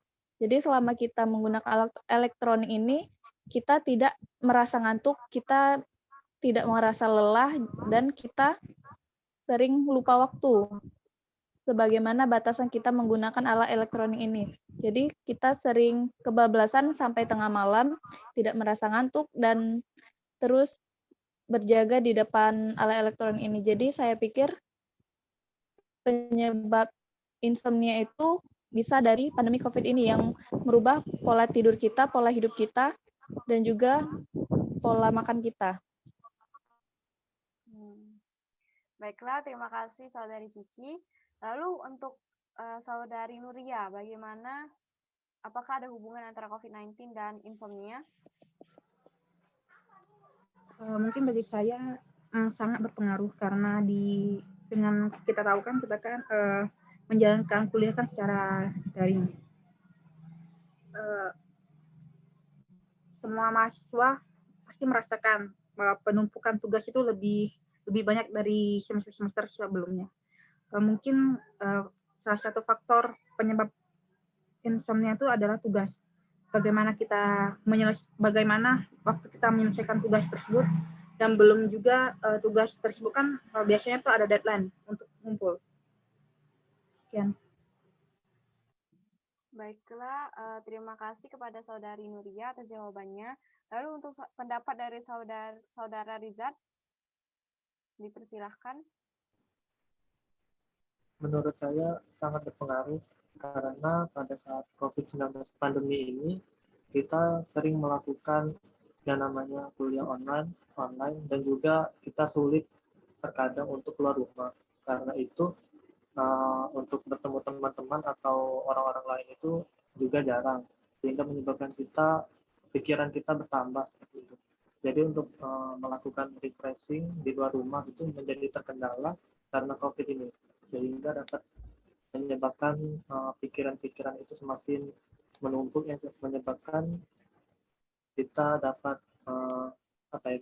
terbebani, pikiran kita lebih terbebani seperti itu. Terima kasih.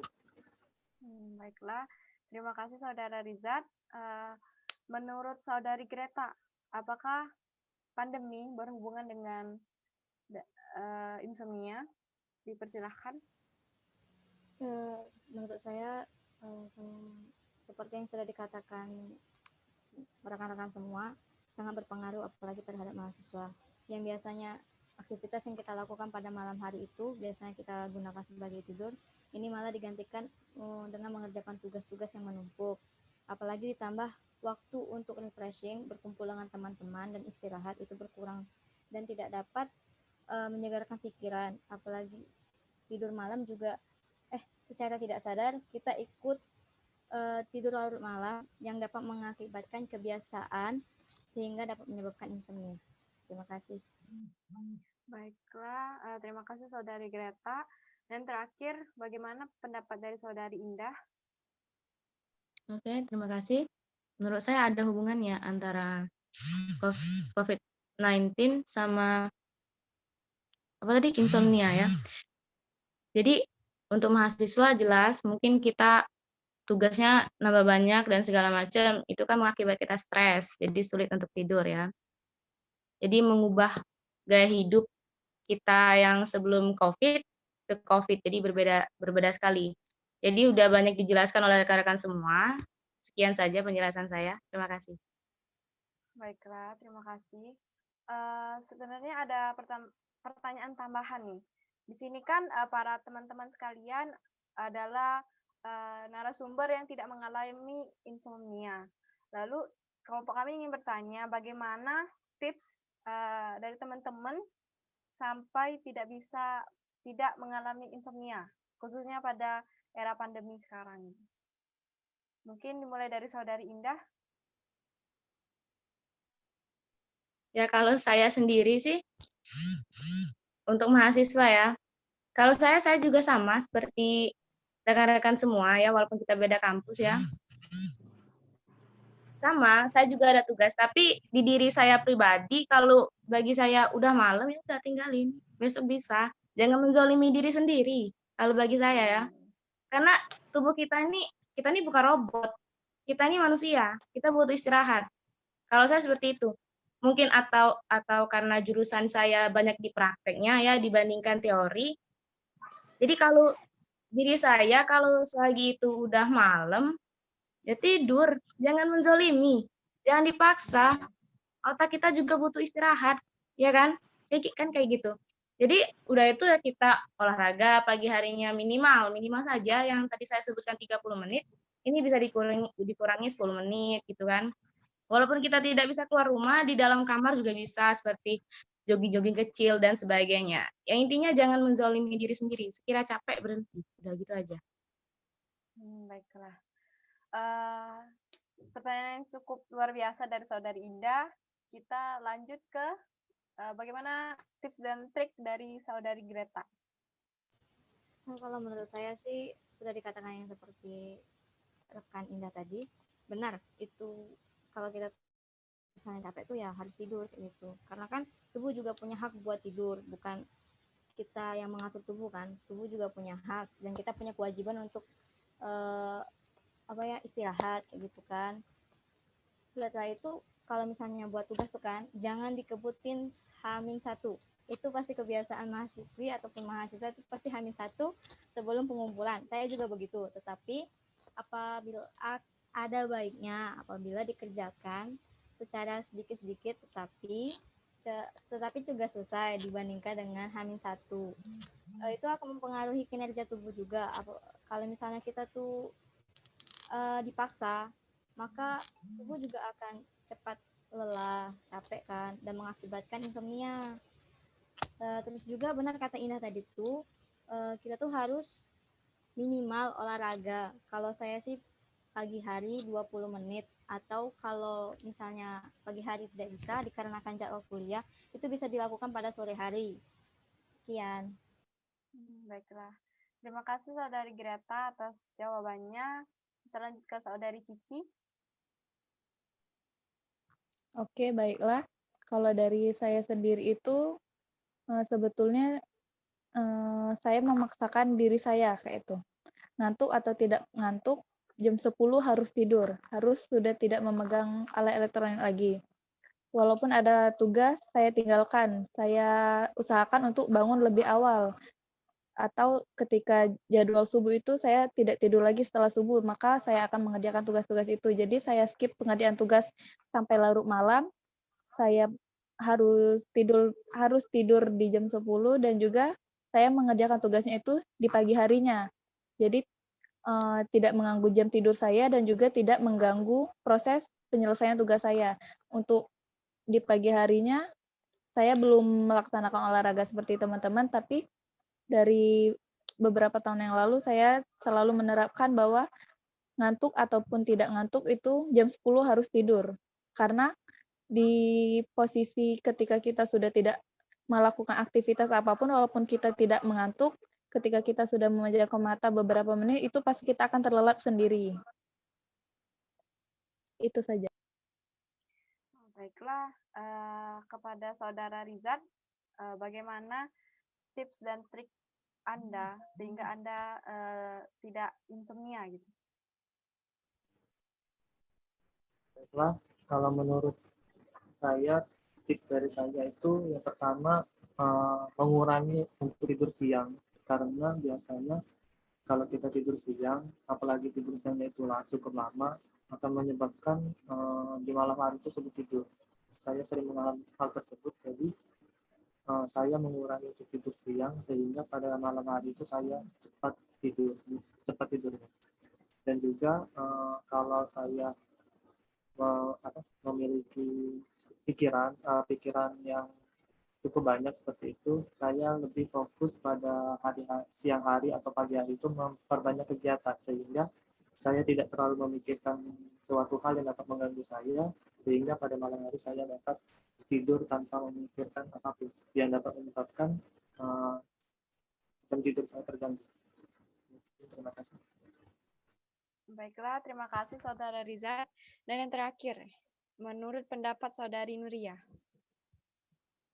Dipersilahkan. Baiklah, kalau menurut saya, kalau saya sih, kalau untuk diri pribadi, saya selalu mengurangi kadar kafein di dalam tubuh karena saya pencinta kopi. Jadi saya berusaha benar-benar mengurangi yang namanya minum kopi dan lain sebagainya mengandung kafein. Terus sama seperti Saudari Cici, saya menjadwalkan jadwal tidur malam maksimal jam 11. pokoknya kalau lah jam 11 tuh apapun nak gawe apapun kecuali gawe yang mendesak baru agak lewat dari jam maksimal. Tapi kalau misalnya memang gawe yang tidak mendesak kayak tugas yang bisa dikerjai besok hari ataupun kapan, itu udah saya berhentiin. Jadi lebih baik mencegah daripada mengobati begitu. Terima kasih. Baiklah, terima kasih banyak kepada para narasumber atas jawaban-jawaban yang sangat luar biasa dari para narasumber, yang mana kita tahu narasumber di sini berasal dari berbagai jurusan ya, bukan hanya dari jurusan FKM saja gitu, dari teknik kimia, ada pertanian dan sebagainya. Jadi dapat disimpulkan bahwa para narasumber sudah mengetahui setidaknya dasar-dasar dari insomnia.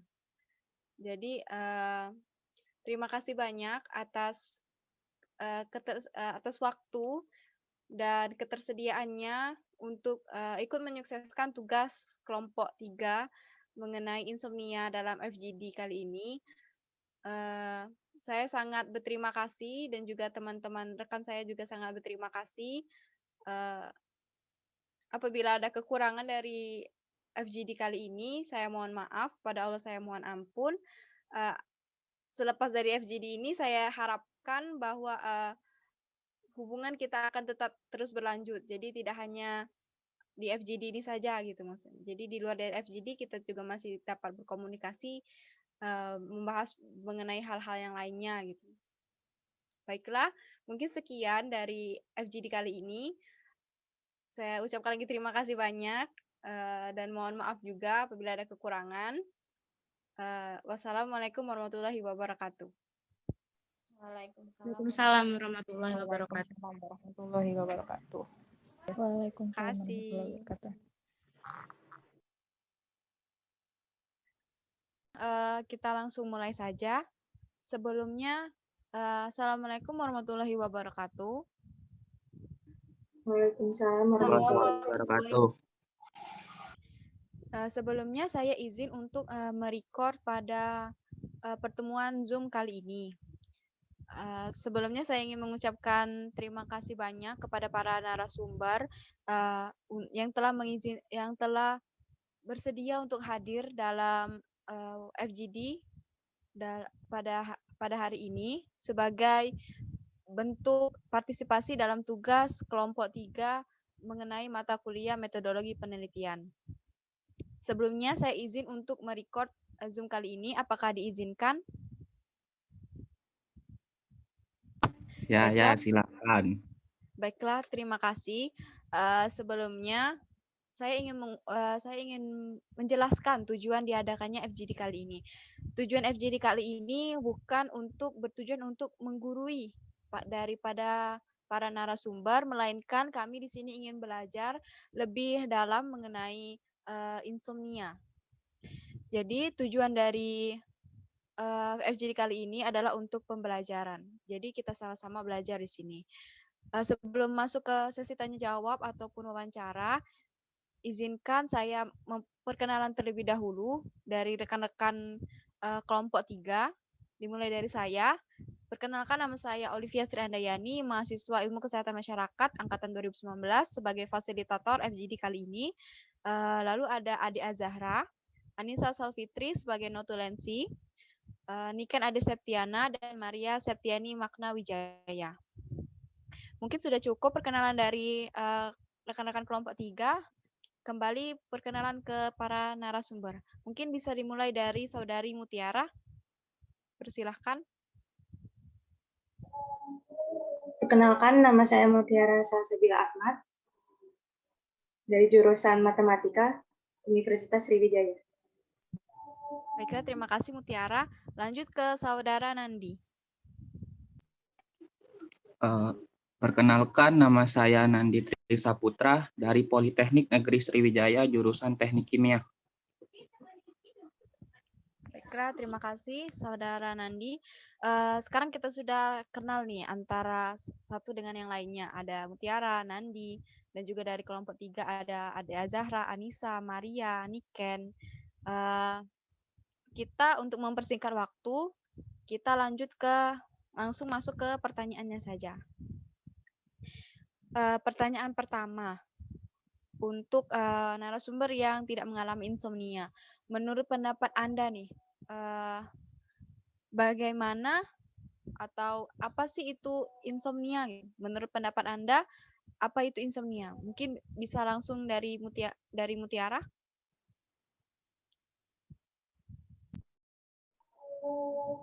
Jadi, langsung ya.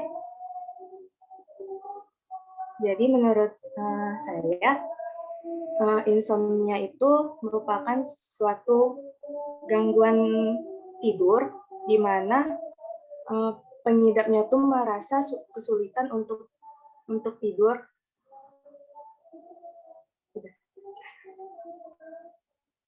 Cukup. Baiklah, terima kasih Saudari Mutiara. Lanjut ke Saudara Nandi. Baiklah, terima kasih. Menurut saya pribadi, insomnia itu secara sederhana keadaan di mana seseorang itu sulit tertidur. Jadi menyebabkan seseorang itu dapat bertahan, dapat sadar sampai pagi. Jadi keadaan di mana seseorang itu sulit tertidur. Baiklah, kalau dilihat dari pertanyaan jawaban dari para narasumber, sudah mengetahui dasar dari insomnia itu sendiri. Lalu menurut pendapat Anda, siapa saja sih yang beresiko untuk terkena insomnia? Dimulai dari Saudara Nandi. Menurut saya, mungkin setiap umur atau setiap orang itu cenderung bisa kena insomnia. Jadi menurut Saudara Nandi, setiap golongan umur itu dapat beresiko untuk terkena insomnia ya. Kalau misalkan menurut pendapat Mutiara, siapa saja yang beresiko untuk terkena insomnia? Silahkan. Menurut pendapat saya, mungkin sama seperti Saudara Nandi tadi, semua kalangan bisa terkena insomnia ini, terutama yang mungkin kebanyakan bergadang seperti remaja dan juga parah yang dewasa seperti itu. Terima kasih.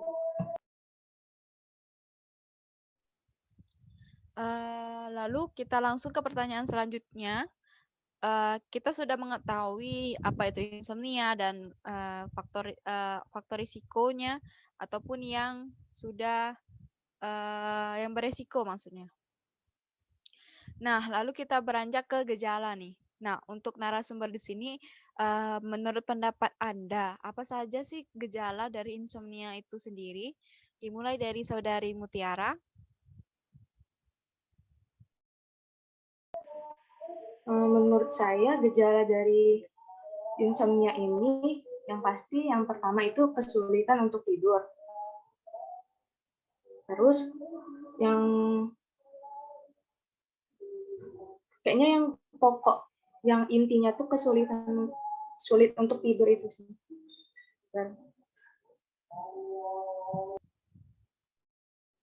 Mungkin maksud dari Saudari Mutiara itu gejala yang utama itu sulit untuk tidur gitu. Benar. Nah, lanjut ke Saudara Nandi.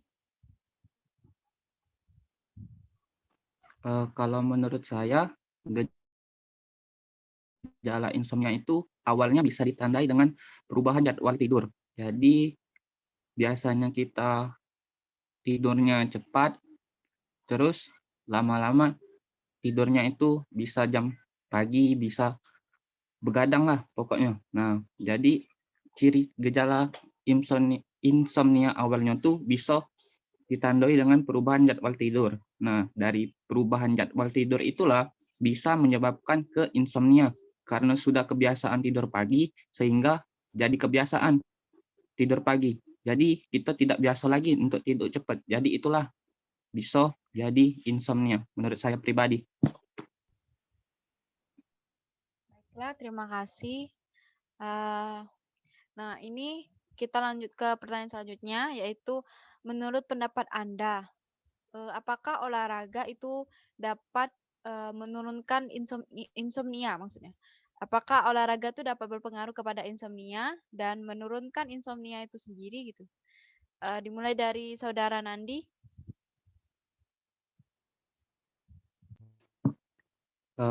Kalau menurut saya pribadi sih iya.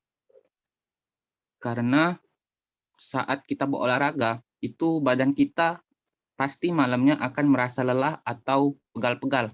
Nah, ketika badan kita merasa lelah, itu akan ada ngantuk atau bakal datang ngantuk. Nah, disitulah kesempatan untuk tidur. Jadi, ya secara tidak langsung juga olahraga bisa mengurangi insomnia. Tetapi tidak hanya olahraga saja sih menurut saya yang berperan penting dalam insomnia.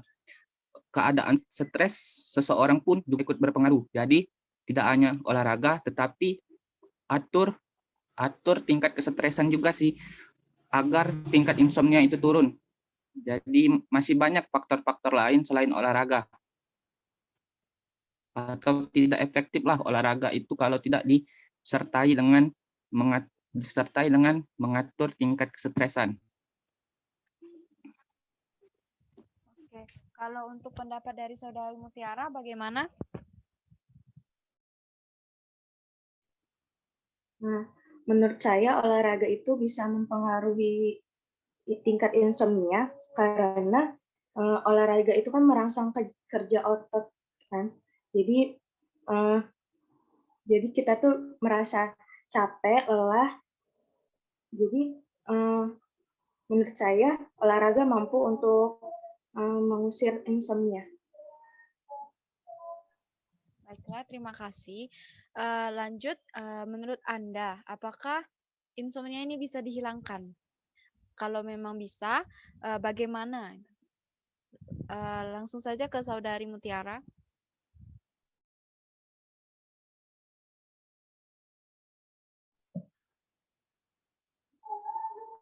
Menurut saya tergantung ininya ya, apa sih, tingkat insomnianya. Mungkin kalau yang masih tingkat awal itu bisa dihilangkan insomnianya karena dengan memperbanyak olahraga, dengan mengurangi tidak berpikiran yang macam-macam kayak overthinking itu kan. Nah, kalau yang untuk yang tingkatnya sudah yang sudah apa sih, kronis kayak susah nian untuk tidur malam tuh mungkin agak susah untuk dihilangkan insomnianya. Baiklah, terima kasih Saudari Mutiara. Kalau untuk Saudara Nandi bagaimana? Baiklah, terima kasih. Kalau menurut saya sendiri, untuk tingkatan insomnia yang belum kronis itu mungkin bisa masih diobati, seperti berolahraga tadi yang bisa menyebabkan badan-badan pegal ketika malam. Sudah itu juga bisa dengan mengatur tingkat kesetresan. Jadi kan stres itu sangat berpengaruh dalam insomnia. Ya seperti yang dibicarakan Muti tadi, bisa menyebabkan overthinking. Jadi otak tuh dipaksa berpikir terus. Nah, yang ketiga itu mungkin bisa manajemen waktu. Jadi bisa kita manajemen waktu agar ketika malam itu seluruh pekerjaan kita selesai. Jadi tidak ada lagi yang membebani pikiran kita.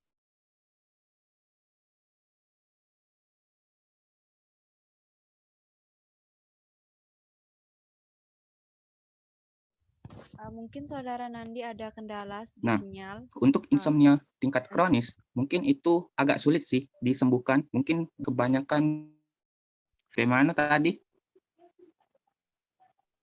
Yang kronis, boleh diulangi lagi Saudara Nandi?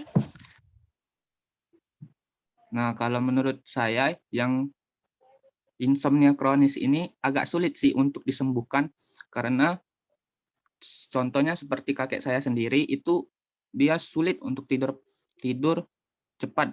Dia kebiasaannya tidur pagi terus. Nah, mungkin menurut saya itu agak sulit untuk disembuhkan dengan pencegahan insomnia awal tadi. Mungkin untuk insomnia kronis ini diperlukannya terapi biar sembuh.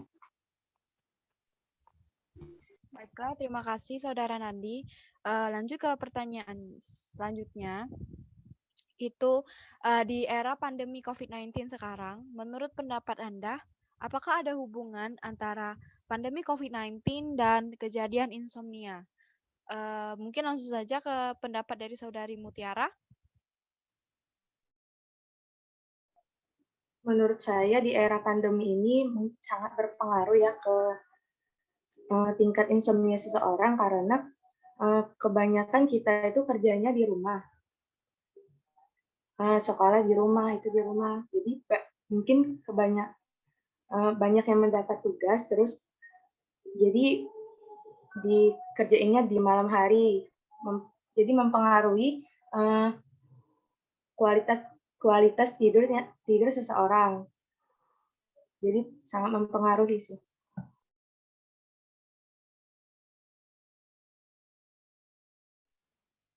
Baiklah, terima kasih Saudari Mutiara. Jadi maksud dari Saudari Mutiara itu ada hubungannya ya gitu, sangat berpengaruh gitu. Lalu untuk Saudara Nandi, apakah COVID-19 ini berpengaruh terhadap kejadian insomnia?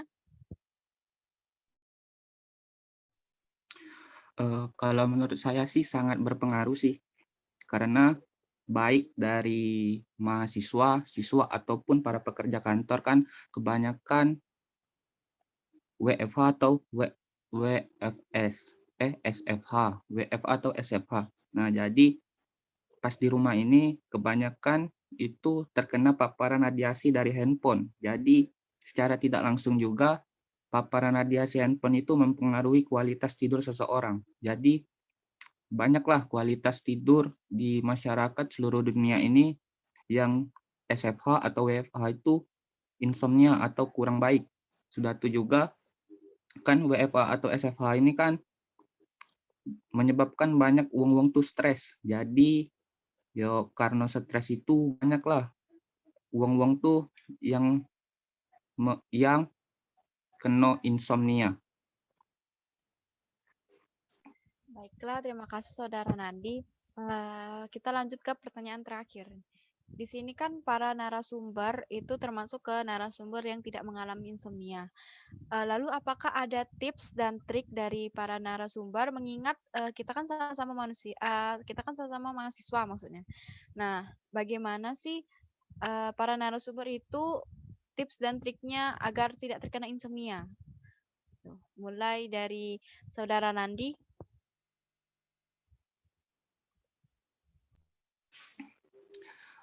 Kalau saya sendiri sih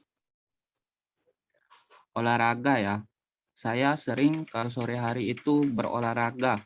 Jadi pas malam itu badan saya pegal-pegal dan mengantuk. Jadi pas malamnya itu mudah tertidur. Nah, yang selanjutnya itu saya mengatur waktu. Jadi saya mengerjakan apa yang bisa saya kerjakan sekarang. Jadi tidak ditunda-tunda pekerjaan. Jadi ketika malam itu seluruh pekerjaan saya sudah selesai semua. Jadi tidak ada beban pikiran lagi lah. Nah, yang ketiga itu mungkin mengatur tingkat kestresan. Jadi tidak dipungkiri juga kalau di pandemi ini banyak mahasiswa itu stres.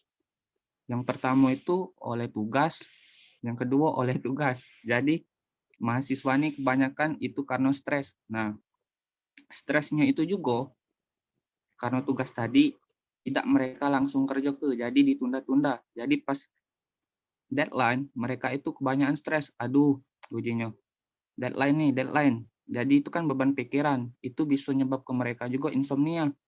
Enak kalau mereka insomnia itu ngerja ke tugas, tapi malah main. Jadi yo insomnianya tuh bisa berkepanjangan. Itu sih kalau menurut saya.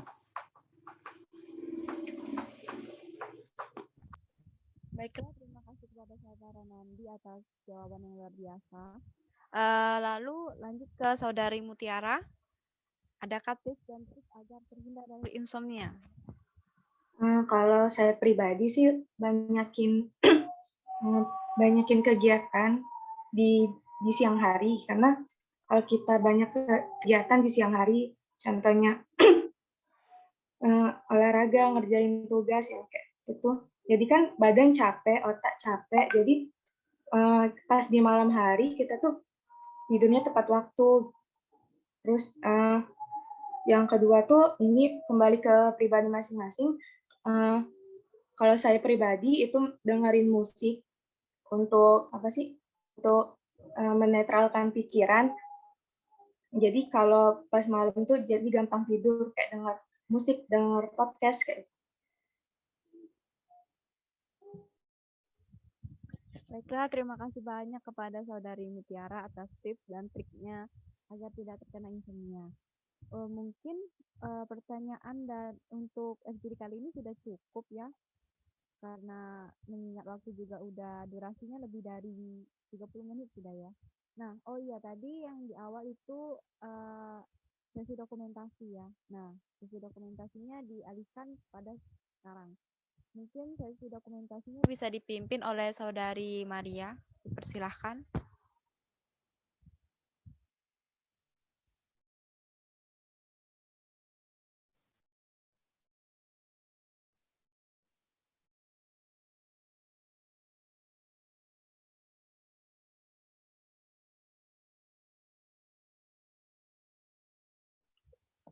Saudari Maria sudah ya dokumentasinya.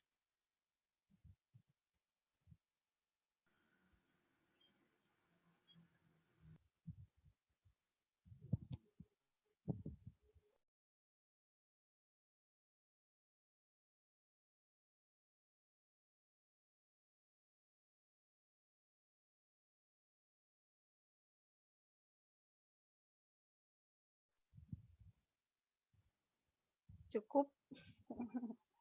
Cukup ya. Saya rasa sudah cukup untuk sesi dokumentasinya. Mungkin tadi di screenshot oleh Saudari Maria. Akhir kata saya ingin mengucap